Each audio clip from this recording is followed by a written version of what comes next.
Hello there everyone, Ashnflash here. So today marks a very special day. It's actually my 100th video. It's crazy to think that we've come so far that I've made 100 videos, and with almost 30,000 subscribers right around the corner, I thought that it's really important for me to release this series. And this is actually my LEGO Incredibles series, and if you've seen the video in the past, it's literally the exact same. It has some better audio and image quality, and I actually had to take it down, unfortunately, because there was a copyright claim because I had no idea what the heck I was doing back then, and my music in the background was way too loud. You couldn't even hear my voice in some parts. So I actually got the copyright claim, and while I was trying to be approved for monetization, I looked up different rules and things, and it turned out that it could be a factor in deciding whether or not I got monetized. So ultimately I decided that I had to take the video down. And for months people had noticed that it was gone, and they were asking me where the heck it was. I made a Bricktober pack. I don't even know if the video was up then. I think it was. So yeah, here it is finally.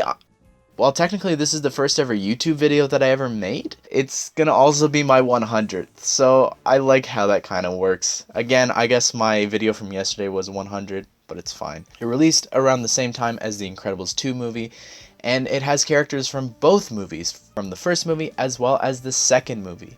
And while I don't have to give spoiler warnings or anything because the movie came out months and months ago, just warning you, there is some spoilers from the second movie, so if you haven't seen it yet, don't watch this. So without further ado, let's kick things off with the leading man himself, Mr. Incredible. He's using a new torso piece based off his appearance from the LEGO Incredibles video game. His costume is based off the outfit he wore in the glory days. His accessory is a 1x2 tile with the remote to the Incredible meal. Next to the series is Elastigirl, also from the glory days. She uses a brand new hair mold based off the one that came in the Incredibles sets, but she also has a headband in the back, and her hair here is longer and has a red headband. Her accessory is a 2x2 tile print with a wanted poster for Voyage, which has the same design as the wanted poster for the Underminer from the Underminer Bank Heist set. Mr. Incredible's sidekick himself is third in the series, Incrediboy, or should I say that kid from the fan club.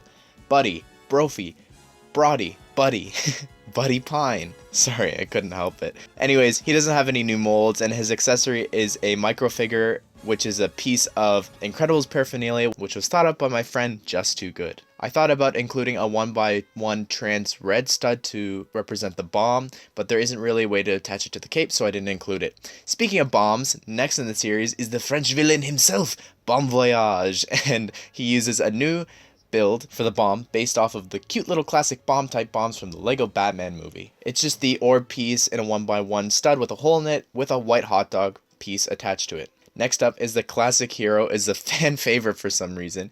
It's Dynaguy. He's one of the Glory Day heroes who reuses Yondu's fin piece, but in solid red instead of trans red, and has some arm printing to represent his ion propulsion rockets that allows him to fly.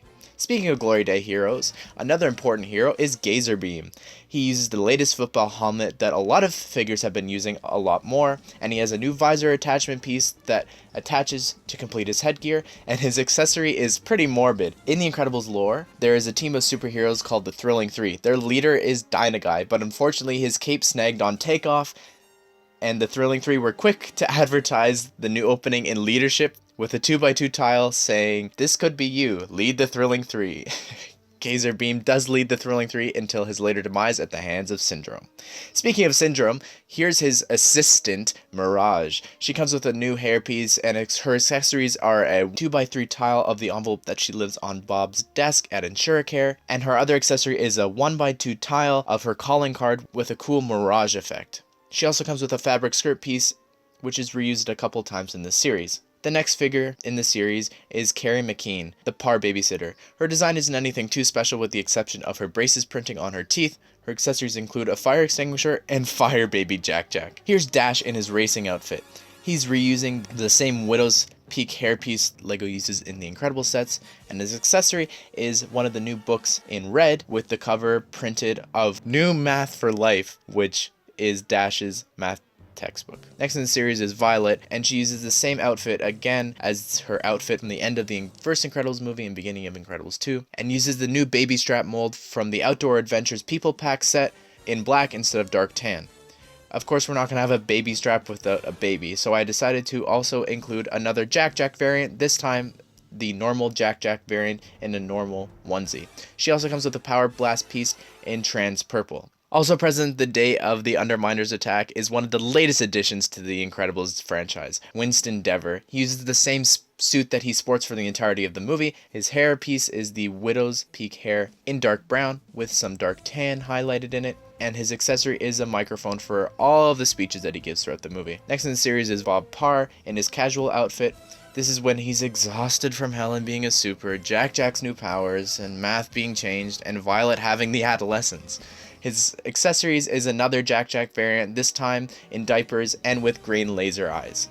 Of course, I can't include Diaper Baby Jack Jack without his mortal enemy, the raccoon, who has a new mold. Of course, we can't have Bob Parr suffering by himself, so I thought it'd be fun to include Lucius Best. His face awfully looks like a two-eyed Nick Fury. Strange. His accessory is a clear orb piece, which is meant to represent an ice ball that he creates to keep Demon Baby Jack Jack distracted, which is actually a new mold with Lego baby legs, and those new pieces that we've been seeing pop up with Ice Cream Guy, which allows him to hold on to his Nom Nom cookie. Next in the list is the Ambassador, and I thought that she had a cool outfit and she played an important part in the sequel. She uses the exact same pencil piece that I used in Just Too Good's Lego YouTuber series, but recolored to make it look like a signing pen. Her other accessory is a 2x2 tan tile of the International Superhero Accords with signing spaces for her and the other supers. This character is one of the newest supers introduced. This super fan of Elastigirl is named Voyd. Her amazingly bright colored outfit was a lot of fun to make into minifigure form.